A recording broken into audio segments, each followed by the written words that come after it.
President Biden, Joe, to Canada this week. We had the opportunity to discuss the progress made under the February 2021 roadmap for a renewed U.S. Canada partnership, a plan our countries put forward a month after the President was sworn in. Aujourd'hui, avec le Président Biden, today, with President Biden, we've made progress on several important files, and I'd like to mention some of our common priorities: growing the middle class, strengthening the economy, making life more affordable for people, fighting climate change, and protecting the environment, protecting our citizens and our values. In this serious time, with all the challenges we face, we're doubling down on our partnership and on our friendship. As I said earlier today, economic policy, climate policy, and security policy aren't just connected, they're one and the same. Both the President and I agree on this, and that's why we launched a joint energy transformation task force that will accelerate our work on clean energy and clean tech. This will include securing and strengthening electric vehicle and critical mineral supply chains and other areas to advance our collective energy security. Of course, an integrated approach means creating good middle-class jobs for workers on both sides of the border, and it will make our collective economic growth stronger and more resilient. Securing and developing critical minerals supply chains is essential to making things like batteries, computers, phones, and semiconductors. Le Canada et les États-Unis ont convenu de mettre en place Canada and the United States have agreed to put in force a system for building semiconductors, and so I'd like to announce today that we have signed an agreement with IBM to extend the ability and capacity for the installations in Bromont, Quebec, to develop new capacity. Demand is on the rise, as is competition. Canada's investment in semiconductors, which will be up to $250 million, will make it possible to enhance the competitivity of the North American economy, create jobs for the middle class, and to draw on Canadian talent, in addition to reducing pollution. In addition to cutting pollution and fighting climate change, the President and I also worked on protecting more nature as well. Canada and the U.S. share the longest land border in the world. We share 3 oceans and the Great Lakes. The Great Lakes are a source of drinking water for 40 million people, and this shared resource needs to be protected. This is why Canada will make a major new investment of $420 million to continue safeguarding the Great Lakes for generations to come. Whether it's on protecting our shared waters, including in the Arctic, conserving biodiversity, or building strong net zero economies, Canada and the U.S. will continue to work together as partners. We'll also continue to work together as partners to keep our people safe. Keeping people safe also includes keeping asylum seekers safe, keeping our borders secure, and keeping our immigration system strong. Both of our countries believe in safe, fair, and orderly migration, refugee protection, and border security. This is why we will now apply the Safe Third Country Agreement to asylum seekers who cross between official points of entry. After midnight tonight, police and border officers will enforce the agreement and return irregular border crossers to the closest port of entry with the United States. Lorsque l'accord sera mis en œuvre, à partir de minuit ce soir, when the agreement comes into force as of midnight tonight, border officers will return people crossing the border to the closest Canada-U.S. border crossing. Our teams have worked hard to achieve this agreement. All of the work will make it possible to deter irregular immigration at our borders, while at the same time we increase regular migration and immigration. Keeping people safe is always our top priority. Last year I had the opportunity to visit NORAD personnel in Colorado. NORAD plays a central role in detecting, deterring, and defending against aerospace threats to our shared continent. NORAD has protected North America for over 60 years, and we're continuing our work to meet the evolving security challenges we face today.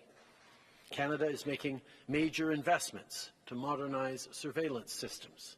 And on top of that, we will invest to modernize and build new infrastructure to support the arrival of our 88 new F-35 fighter jets so that, most importantly, we can support our men and women in uniform who keep us safe. This bolsters Canada's defence abilities for the coming decades. Of course, protecting our countries also means continuing our work to make our borders more secure and keep people safe. The opioid overdose crisis is having devastating consequences in our communities. We're going to disrupt the cross-border movement of chemicals used in the illegal production of fentanyl. Canada and the United States will build a global coalition against synthetic drugs. We must stop the traffic of synthetic opioids while at the same time focusing on a public health response. If we want to keep Canadians and Americans safe at home, we have to continue defending our values around the world. Values like democracy, the rule of law, and respect for the international rules-based order. Today, we reaffirmed our steadfast support for the Ukrainian people as they defend themselves against Putin's brutal, barbaric invasion. We also talked about other parts of the world that are experiencing difficulties, like Haiti. As I said, Canada will keep Haiti in the heart of the solution for resolving this crisis. Today I'm announcing that Canada will invest an additional $100 million to provide better police support to the National Police Force in Haiti. We will also impose additional sanctions on 2 other members of the Haitian elite who are benefiting from insecurity and violence. We are determined to increase international support for Haiti, including through humanitarian assistance. President Biden and I had very productive meetings. As I said a little earlier, our economic measures are also climate measures, security measures. The President recognizes the importance of acting on all of these fronts. President, last time we stood together in this very room, you were the outgoing Vice President, and we were embarking upon some challenging times in our relationship as a country, as 2 friends and countries. I have to say, through our conversations back then, through the work we've been able to do over these past 2 years, it has truly been an honor to be able to work with you for the benefit of Canadians and Americans, but also to continue to have a positive impact on the world in a very uncertain time. Your speech in Parliament a few minutes ago was filled with optimism grounded in a deep faith in people, in the character of the citizens we serve, and their ability to step up and meet the challenges before us. Like we have for many years, we will continue to work shoulder to shoulder as allies and friends to build a better future for Canadians and Americans alike. It is always a pleasure to stand beside you. It is always a pleasure to work with you. Right now, it's a pleasure to hand it over to you. Well, thank you very much, Mr. Prime Minister. And I can't think of a challenge we haven't met together when we sought to do it together. Excuse me. Before I speak of the progress of this trip, I was informed by my national security team on the way over here that about an attack in Syria yesterday, and Iranian-backed militant groups used an unmanned aerial vehicle to strike one of our facilities, causing several American casualties. One of our citizens tragically died in that attack.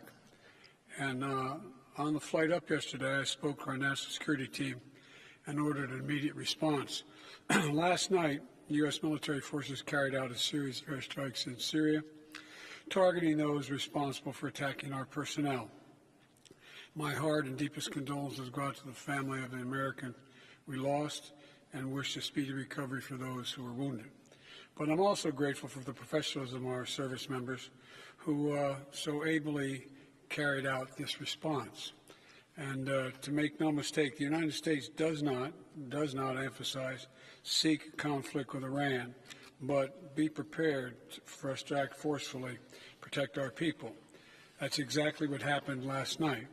We're going to continue to keep up our efforts to counter terrorist threats in the region in partnerships with Canada and other members of the coalition to defeat ISIS. Now, let me get to today's business. It's wonderful to be back in Canada. I'm honored I had a chance to address Parliament this afternoon. They were very patient, and I appreciate it. And, a little over 75 years ago, in his own address to Parliament, President Truman said, "No two nations are called upon to make great contributions to the world's rehabilitation." And, we are making great contributions to the world's rehabilitation, in my view. Today, as we stand at, as I said today, an inflection point in history, our nations are once again called upon to lead. And together, I believe we're answering the call. First, we've unleashed an economic potential of our people and our partnership that generates more than $2.5 billion in trade every single day. Secondly, we're transforming our hemisphere into a clean energy powerhouse, including extending the Inflation Reduction Act tax credits to electric vehicles assembled in Canada. And as we discussed over the last 2 days, we're also strengthening our supply chains for critical minerals and semiconductors that power our everyday lives. Today, we're making a $50 million available through the Defense Production Act to incentivize more U.S. and Canadian companies to invest in packaging of these semiconductors and printed circuit boards. I also want to emphasize what I said earlier in Parliament, that Canada and the United States always will have each other's backs. And we see this through NORAD as we work to modernize the world's only, and emphasize it again, the only binational military command. There's none other in the world. And we see it through NATO, where we're ensuring that we can meet any threat. And over the last year, we've seen it through our strong and unified support for the brave people of Ukraine, to which the Prime Minister spoke so masterfully today in Parliament, and stepping up to provide critical humanitarian aid as well as security assistance, and for Canada's embrace of Ukrainian refugees.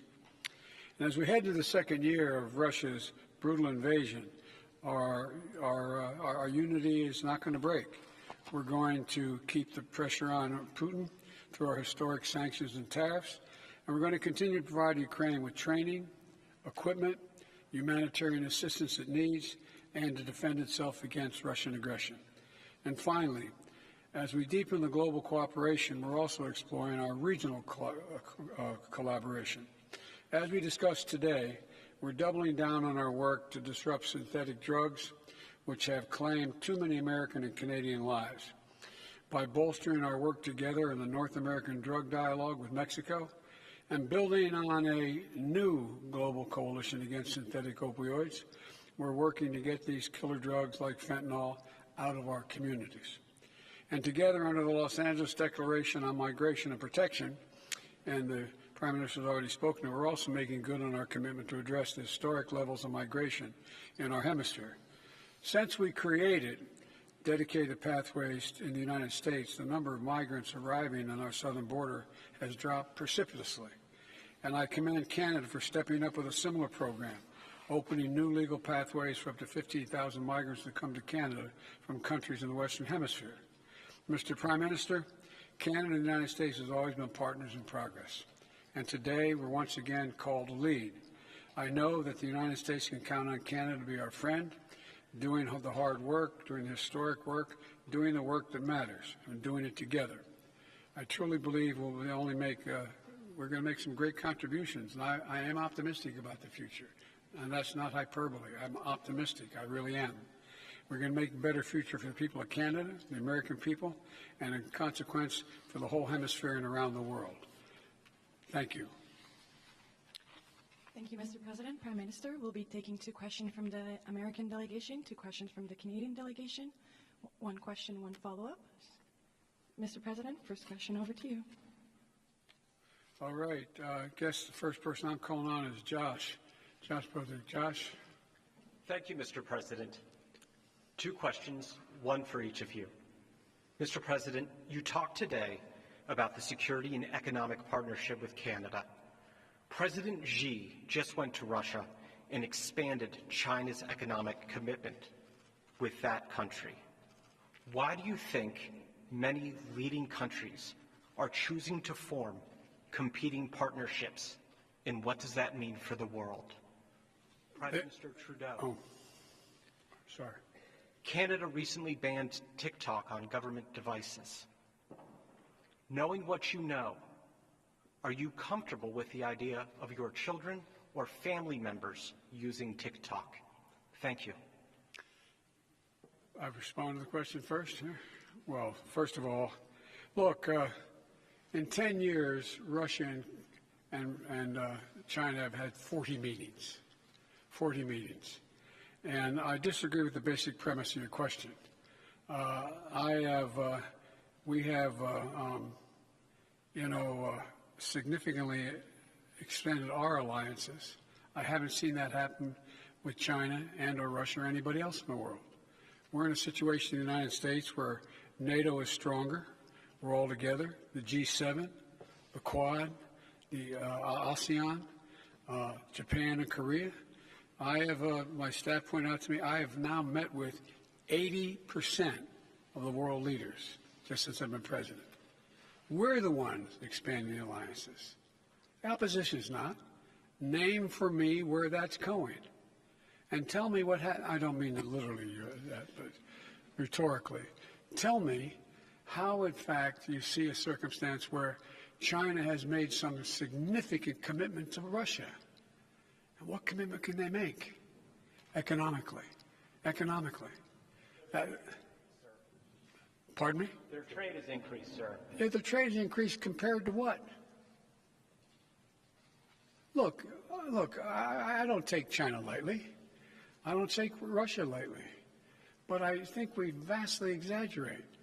I've been hearing now for the past 3 months how about China is going to provide significant weapons to Russia, and they're going to, they've all been talking about that.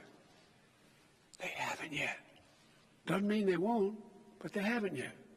And if anything's happened, the West has coalesced significantly more. How about the Quad? How about Japan and the United States and South Korea? How about what we've done in terms of AUKUS? How about what so I just want to put it in perspective. I don't take it lightly what China, and Russia are doing, and it could get significantly worse. But let's put it in perspective. We are uniting coalitions. We, the United States and Canada. On TikTok, we made a similar decision to the American government and others when we said that we do not feel that the security profile is safe for government-issued phones. There are concerns around privacy and security, and that is why we have banned TikTok from government-issued phones. But your question, Josh, was about what I do as a parent of teenagers and my kids on social media. And on that, I am obviously concerned with their privacy and their security, which is why I'm glad that on their phones that happen to be issued by the government, they no longer access TikTok. That was a big frustration for them. Really? This applies to us too, Dad? Yes, I just did that.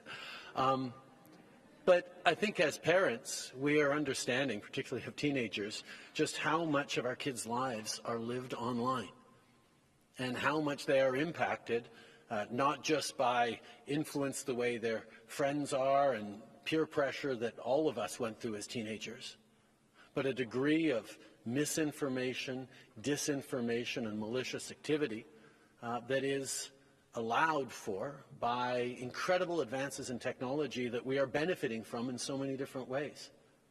As governments, we have to make sure we're doing what we can to keep people safe in the public square, making sure we're pushing back against hate speech and incitations to violence online, and we're carefully calibrating legislation to do that. As a parent, I spend a lot of time talking to my kids about what's online and how they should try and go outside and play a little more sports and not get so wrapped up in their phones. And we're going to continue to do that. Our concerns around TikTok are around security and access to information that the Chinese government could have to government phones. It's just a personal side benefit that my kids can't use TikTok anymore that I recommend everyone to use my encouragement to try and do. Merci. On va prendre maintenant la question canadienne. Christian Noël de Radio-Canada. We'll now go to a Canadian question. Mr. Christian President, Noël. bonjour. Monsieur Trudeau, bonjour. Good afternoon, Mr. President. Good afternoon, Mr. Prime Minister. I'd like to ask a question about Roxham Road. The agreement has been ready for a year. Why did you wait so long? And for the 15,000 migrants that Canada will welcome, why so few? What have we offered to the U.S. in exchange? Merci, Christian. Tout d'abord, Thank you, Christian. On sait depuis longtemps, à un We've niveau known théorique, for a long time, la modernisation de l'entente sur les tiers pays sûrs qu'on what devait amener. modernization needed to be made to the Roxham On ne peut Road, pas tout to simplement the agreement. fermer le chemin We Roxham couldn't simply et shut espérer down que tout Roxham se Road réglerait, and hope that parce everything would qu'évidemment, on resolve a une itself, extrêmement longue because we would frontière have et les had gens chercheraient problems. d'autres The moyens de border is passer, very d'autres long. endroits où People passer. would have looked for other C'est pour ça que places to notre cross, choix a and so été that's why de moderniser l'entente we sur les chose tiers to pays sûrs modernize pour que the quelqu'un Safe qui Third Country traverse Agreement entre so nos that postes someone who frontaliers attempts to officiels, cross between official eux crossings aussi seront assujettis au principe will be subject que to the principle quelqu'un qui est un demandeur d'asile The same devrait demander l'asile dans principle le as someone premier who pays should sûr et seek sécuritaire dans asylum lequel ils in arrivent. the first safe country they arrive Évidemment, pour des at. gens qui arrivent Now, for des people who are États-Unis, coming from the U.S., c'est là qu'ils devraient être that des demandeurs d'asile. is where they should Alors, be asylum en seekers. utilisant ce moyen d'appliquer Using this uniformément means of uniformly l'entente sur les tiers pays sûrs, que on connaissait applying de façon the théorique agreement, allait être la solution, which we mais knew où theoretically ça would be prend the des solution, but processus it takes complexes pour gérer nos complex frontières, et ça a processes pris to un manage the certain border. It nombre took de mois avant de pouvoir aller de months l'avant avec cette before we could annonce. move forward with the announcement. On a protégé But by l'intégrité de doing notre so, we système protected the integrity et of the system, on continue de protéger et de and we're vivre nos also obligations continuing par to rapport à live up to our aux obligations demandeurs d'asile. with respect to asylum seekers. Mais aussi, on est en train de, At the same time, de continuer d'être ouvert à we des continue to be arrivées open régulières. to On va continuer regular d'augmenter le nombre migrants, and we will de increase demandeurs the d'asile number of qu'on asylum accepte, seekers particulièrement who we de accept l'hémisphère, from the pour hemisphere, compenser the Western pour Hemisphere, la in order to fermeture, compensate de ces passages for irréguliers. closing these irregular crossings. Thank you. Mr. President, this question is for you, but Monsieur Trudeau, sentez-vous bien libre de répondre aussi. Please feel free, Mr. Trudeau, to answer as well. Monsieur le Président, êtes-vous déçu que le Canada Are you ne disappointed fasse pas partie, that ne prenne pas Canada un rôle plus is grand not part or pour une hasn't force taken a bigger multilatérale en role Haïti, et in qu'espérez-vous the qu'il multilateral fasse forces in davantage, Haiti? en And plus des what 100 000 would you $ like annoncés aujourd'hui? Canada to do Et more Monsieur Trudeau, in avez-vous addition to the répondre à $100 million announced today? Well, no, I'm not disappointed. Look, this is a very, very difficult circumstance. The idea of how do we deal with what's going on in Haiti, where gangs have essentially taken the place of the government, in effect. They rule the roost, as the saying goes. And so I think that what the Prime Minister has spoken about makes a lot of sense. The biggest thing we could do, and it's going to take time, is to increase the prospect of the police departments in Haiti having the capacity to deal with the problems they face. And that is going to take a little bit of time. We also are looking at whether or not the international community through the United Nations could play a larger role in this event, in this circumstance. But there is no question that there is a real, genuine concern, because there are several million people in Haiti, and the diaspora could cause some real, how can I say it, confusion in the Western Hemisphere.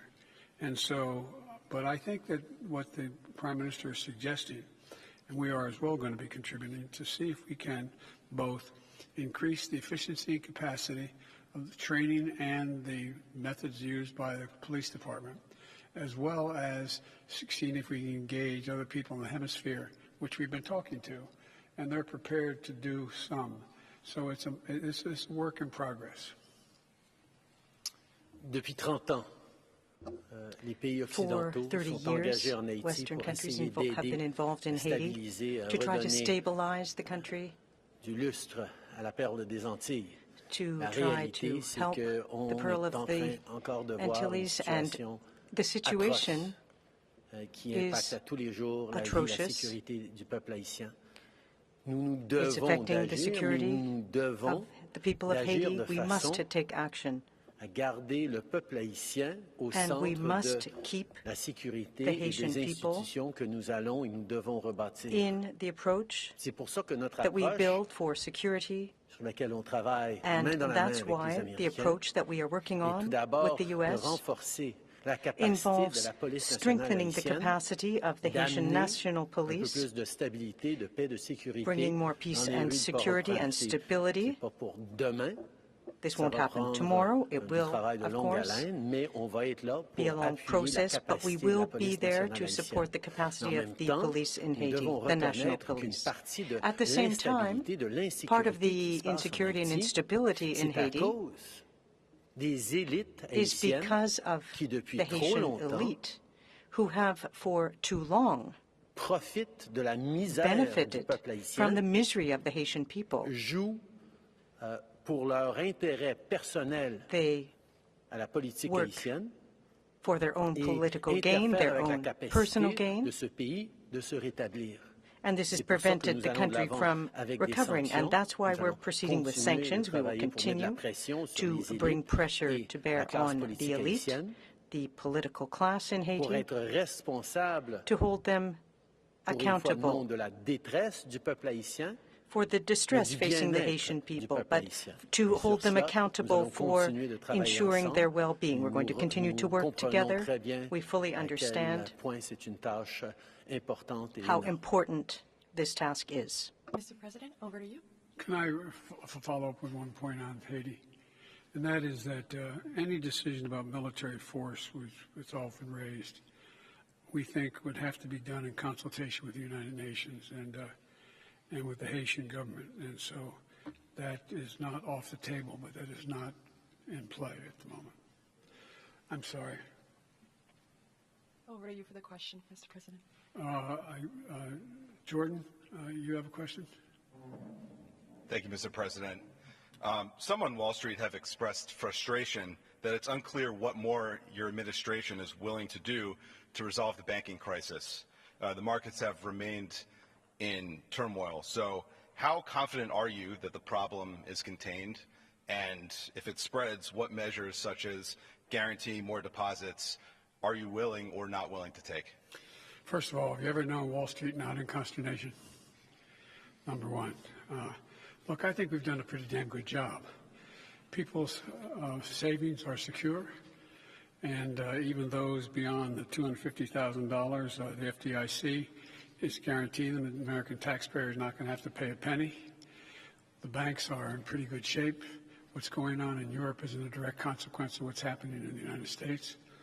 And what we would do is, if we find that there's more instability than appears, we'd be in a position to have the FDIC use the power it has to guarantee those loans above $250, like they did already.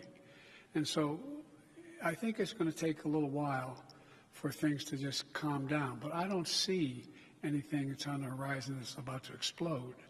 But I do understand there's an unease about this. And these mid-sized banks have to be able to survive, and I think they'll be able to do that. And Mr. Prime Minister, the U.S. has included Canada in electric vehicle subsidies, as you've discussed, that were included in the Inflation Reduction Act. But the IRA also raises some competitiveness concerns and challenges for Canada. President Biden supports Buy American provisions very strongly, and that has historically led to some trade tensions. So are you planning to announce anything in your budget to keep up, so to speak, and are you asking the U.S. government for exceptions to the Buy American provisions in other areas? First of all, there's nothing new about Canada having to make sure that we remain competitive with the United States as a place for investment. That's something that we have long known as a friendly competition between us that has led to tremendous growth and benefits in both of our countries. Right now, we're in a time where Joe talked about it as an inflection point. I think that's exactly right. We can feel the global economy shifting in very real ways towards lower carbon emission technologies, cleaner tech, great jobs in the natural resource and manufacturing industries that are going to be increased on our continent after years of outsourcing and offshoring. There is a real opportunity for both of us, and the IRA, which is bringing in massive investments and massive opportunities for American workers and companies, is also going to have strong impacts on supply chains and producers and employees in Canada. Yes, we're going to have to make sure we're staying competitive and targeting the areas where we think we can best compete, and we'll have more to say about that in our budget next week. But let us take a moment to step back and see that North America, Canada and the United States in particular, are incredibly well positioned to be the purveyors of solutions and economic growth that the net zero economy around the world will need over the coming decades. The innovation, the know-how, the ability of us to make big things together leave us in a time of global uncertainty extremely certain that we are well placed for the future. Whether it's investments that have seen Canada go from 5th or 6th in the world in terms of battery supply chains to now 2nd in the world in terms of battery supply chains. Whether it's continuing our leadership on the cleanest aluminum in the world, moving towards cleaner steel and zero-emission steel. Whether it's moving forward on critical minerals that the world is understanding they can no longer rely on places like China or Russia for, that they can rely on Canada to be not just a purveyor of ores, but of finished materials that will be built in environmentally responsible, union or good middle-class jobs, wages, strong communities, and the kind of leadership that the world is increasingly looking for. There's long been a bit of a weakness, I think, to our argument that we've made over the past decades as Western democracies that says that our model is the best one, it leads to the most prosperity, but so much of our model, we sort of turned our back to the fact that it relied on cheap imports of goods or resources from parts of the world that didn't share our values and weren't responsible on the environment or on human rights or on labor standards. And what we are doing right now is showing that we can and will build resilient supply chains between us and with friends around the world that adhere every step of the way to the values that we live by, that make sure that there are good jobs for workers in communities, urban and rural, right across our continent. There are good careers for kids long into the future, not in spite of a changing world, but because of that changing world, and how well we are positioned to see the future and meet the future. That's why it's so exciting to be able to work alongside Joe in these challenging times, where we know we are better positioned than just about anyone else, and those friends of ours who share our values and our democracies around the world will benefit from the strength and the relations they have with us, and those who choose to continue to turn their backs on the environment, on human rights, on the values of freedom and dignity for all, will increasingly not be able to benefit from the growth that our societies, that our communities are creating every single day. And by the way, we each have what the other needs. We each have what the other needs. The idea that somehow Canada is somehow put at a disadvantage because we're going to probably be investing billions of dollars in their ability to package what is coming out of the semiconductor area. I don't get it. How's that in any way do anything other than hire and bring billions of dollars into Canada? I also don't understand how, when we talk about it, we greatly need Canada in terms of the minerals that are needed. Well, you guys, we don't have the minerals to mine. You can mine them. You don't want to produce, turn them into product. We do. I mean, I'm a little confused, at least thus far, on why this is a disadvantage for Canada and the United States. I think we each have what the other needs. And let me conclude by saying, when I started talking about we're going to build our economies from the middle out and the bottom up, not the top down, I was being literal. Because what happened is, if you think about it, in Democrat and Republican administrations beginning over 30 years ago or more in the United States, corporate America decided that they're going to do is they're going to export jobs and import product because there's cheaper labor. Well, guess what? Now we are making sure they import jobs here, and we export product. Canada's doing the same thing. So this is a real shift in the world economy in terms of what we're prepared to do.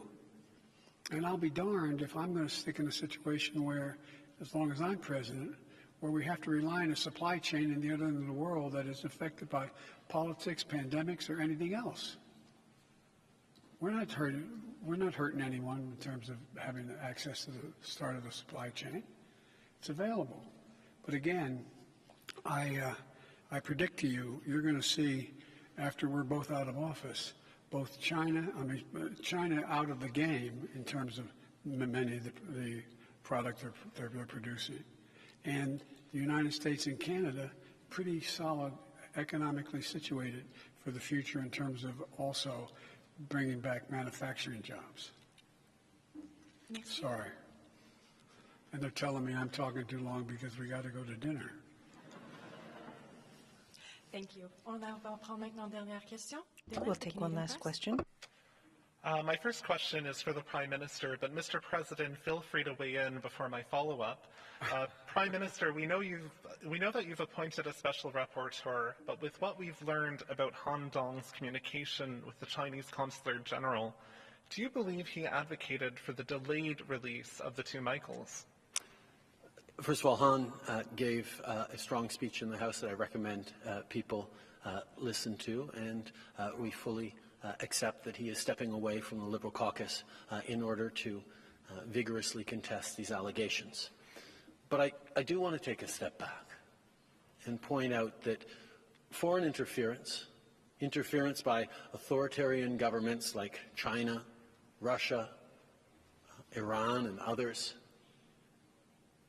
is a very real challenge to our democracies and is absolutely unacceptable. It's why over the past number of years, the President and I have had many conversations about this, and indeed will continue to work together with our democratic allies around the world to keep our institutions and our democracies safe from foreign interference. In 2018, when Canada hosted the G7 in Charlevoix, we actually created the G7 Rapid Response Mechanism to protect our democracies in cases of interference. And we will continue to work together to make sure we're doing everything necessary to protect our democracies, which by definition are more open and therefore more vulnerable to foreign actors trying to weigh in our politics, in our business, in our research institutions, and particularly impact on citizens themselves, which is why over the past years Canada, like our allies around the world, has given itself new, rigorous tools to counter foreign interference.